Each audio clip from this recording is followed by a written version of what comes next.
अस्सलाम वालेकुम दोस्तों, मैं हूं ताहा नसीम और आप मेरे साथ देख रहे हैं TN अरब हिंदी न्यूज़। मैं आज आप लोगों के लिए लेके आया हूं सऊदी अरब से जुड़ी कुछ ख़ास और ज़रूरी खबरें हमारे गैर मुल्की भाइयों के लिए। आज हमारे पास में जो है हज को लेकर कुछ खबर आई है। इसके अलावा जो टिकटिंग प्राइस होता है सऊदी से आने जाने का, उसके बारे में एक बेहद ज़रूरी जानकारी आ रही है और विज़िट वीज़ा के बारे में भी जो है कुछ जानकारी आई है। तो सभी खबरों के बारे में जो है विस्तार से बात करेंगे। आप इस वीडियो को हो सके तो शुरू से लेकर आखिर तक ज़रूर देखें ताकि जो सही जानकारी है वो आपको मिल पाए। और आपने हमारे चैनल को अभी तक सब्सक्राइब नहीं किया है तो सब्सक्राइब ज़रूर कर दें। तो चलिए खबरों की शुरुआत करते हैं। पहली खबर हमारे पास आ रही है सिविल एविएशन को लेकर। सिविल एविएशन एक एयरपोर्ट का ही डिपार्टमेंट होता है जिसके चलते जो है सऊदी अरब के अंदर एक मीटिंग बैठाई गई। उनमें सारे ही सिविल एविएशन के ऑफिसर्स शामिल रहे।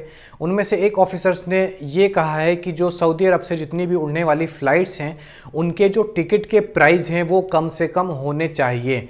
इसके अलावा उन्होंने ये कहा है कि सऊदी अरब से जो भी यात्रा के लिए जाता है यानी कि ट्रैवल करता है एरोप्लेन के थ्रू, उसकी सारी सुविधाओं का जो है ध्यान रखना बहुत ज़रूरी है।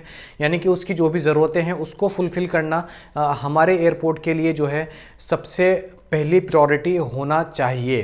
तो हो सकता है कि आने वाले दिनों में सऊदी से जितनी भी फ़्लाइट्स उड़ने वाली हैं वो भारत की हो, पाकिस्तान की हो, बांग्लादेश की हो या फिर दुनिया में किसी भी मुल्क की हो, इन सब के जो टिकट प्राइस हैं उसमें काफ़ी जो है उनकी जो रकम है वो काफ़ी कम हो सकती है। इसके अलावा जो है उस ऑफिसर के इस बयान पर काफ़ी लोगों ने सहमति भी जताई है।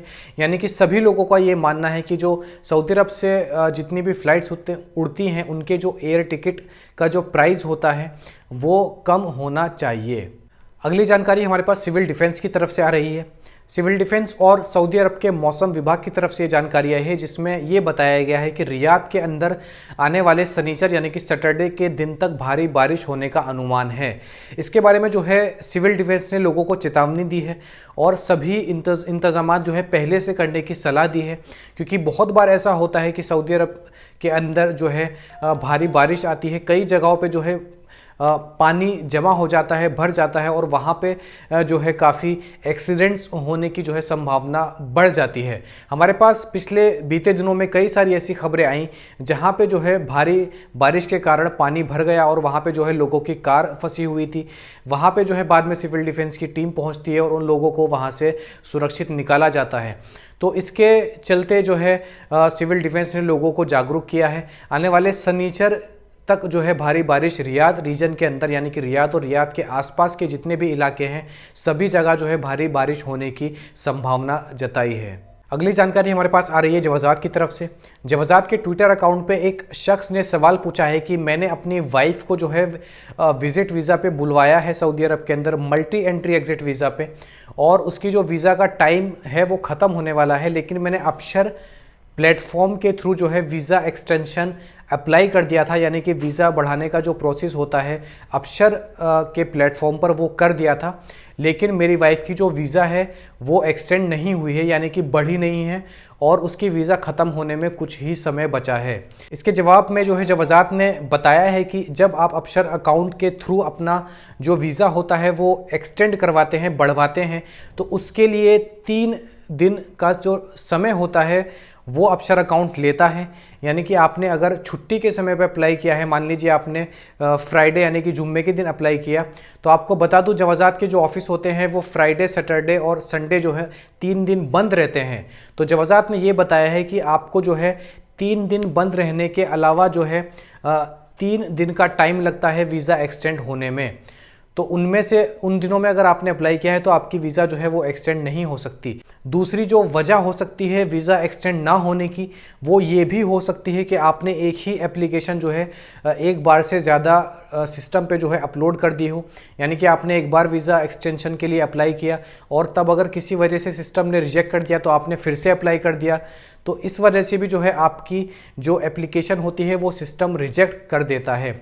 तो इस प्रॉब्लम का जो सॉल्यूशन है वो वजाहत ने ये बताया है कि अगर आपकी अपशर अकाउंट के थ्रू वीज़ा एक्सटेंड नहीं हुई है, सिस्टम ने रिजेक्ट कर दी है किसी वजह से, तो आप जो है इस वेबसाइट पर लॉगिन कर सकते हैं। वो वेबसाइट आप स्क्रीन पे देख रहे हैं, ये वेबसाइट है tawasol.gdp.gov.sa। इस वेबसाइट को ओपन करके आपको जो है इस पर एक मैसेज लिखना होगा, जिसके अंदर आपको जो है पूरे मामले की जानकारी देनी होगी कि आपने कौन सी तारीख को जो है अपशर अकाउंट के थ्रू वीज़ा एक्सटेंड करने की कोशिश की थी। और इसके अलावा आपको अपने बारे में सारी जानकारी देनी होगी, जैसे कि इकामा नंबर और पर्पस ऑफ विजिट जो होता है, आपका कौन सा फैमिली मेंबर सऊदी में रह रहा है। ये सारी जानकारी देने के बाद जो है आपका जो मैसेज है वो इस वेबसाइट पर सबमिट हो जाएगा और उसके बाद जो है जवाजात की तरफ से ये सारा मामले की छानबीन करने के बाद जो है आपकी वीज़ा एक्सटेंड कर दी जाएगी। अगली खबर हमारे पास आ रही है सोशल मीडिया के हवाले से। सोशल मीडिया पे एक तस्वीर काफ़ी वायरल हो रही है, जिसके बारे में जो है लोगों के तरह तरह के कमेंट्स आ रहे हैं और लगभग सभी लोग जो है इसके बारे में तारीफ़ कर रहे हैं। तो ये तस्वीर मैं आप लोगों के साथ शेयर कर रहा हूँ। वैसे तो देखने में इस तस्वीर में कुछ नहीं है, सिर्फ एक मैसेज लिखा हुआ है, लेकिन इसके पीछे की जो कहानी है वो मैं आपको बताता हूँ। जद्दा से ये खबर आ रही है हमारे पास में। जद्दा के अंदर एक उबेर का टैक्सी ड्राइवर मौजूद है जो अपने टैक्सी में ये मैसेज लटकाए हुए घूम रहा है, यानी कि ये मैसेज उसने टैक्सी की जो पीछे वाली सीट है वहाँ पे लिखा हुआ है पैसेंजरों के लिए, यात्रियों के लिए, जो भी यात्री उसकी टैक्सी में सफ़र करते हैं उन लोगों के लिए उसने ये स्पेशल मैसेज लिखा हुआ है। और इस मैसेज पे ये लिखा हुआ है अरबी और इंग्लिश में कि अगर आपके पास इस सफ़र का किराया जो है वो देने के पैसे नहीं हैं तो आपको मेरा किराया देने की ज़रूरत नहीं है, या फिर आपके पास पैसे हैं और वो किसी और काम में जो है लगने ज़्यादा ज़रूरी हैं, यानी कि आपके पास कोई और ज़्यादा ज़रूरी काम है जहाँ पे ये पैसे खर्च होने वाले हैं, तो भी आपको मेरा किराया देने की ज़रूरत नहीं है। तो ये एक चैरिटी आप कह लें। कितना बड़ा दिल है उस शख्स का कि वो जो है लोगों को फ्री में कहें कि एक तरह से सफ़र करवा रहा है, वो भी सऊदी अरब के अंदर। तो इस टैक्सी ड्राइवर की जो है बहुत वाहवाह हो रही है इंटरनेट पे और काफ़ी जो है अलग अलग देशों से जो है इसके बारे में कमेंट्स आ रहे हैं। तो ये थी आज की कुछ ख़ास और ज़रूरी खबरें सऊदी अरब से जुड़ी हुई। ऐसी खबरें मैं आप लोगों के साथ डेली शेयर करता हूं। तो आप लोगों को वीडियो पसंद आई हो तो वीडियो को लाइक करें और इस वीडियो को ज़्यादा से ज़्यादा अपने गैर मुल्की भाइयों तक शेयर करें ताकि जो जानकारी है वो उन लोगों तक भी पहुँच पाए। आप हमारे चैनल पर नए हैं तो चैनल को सब्सक्राइब करना ना भूलें। मैं ताहा नसीम अब आपसे इजाज़त चाहता हूँ। इंशाल्लाह जो है कल मज़ीद खबरों के साथ आपसे फिर मुलाकात होगी।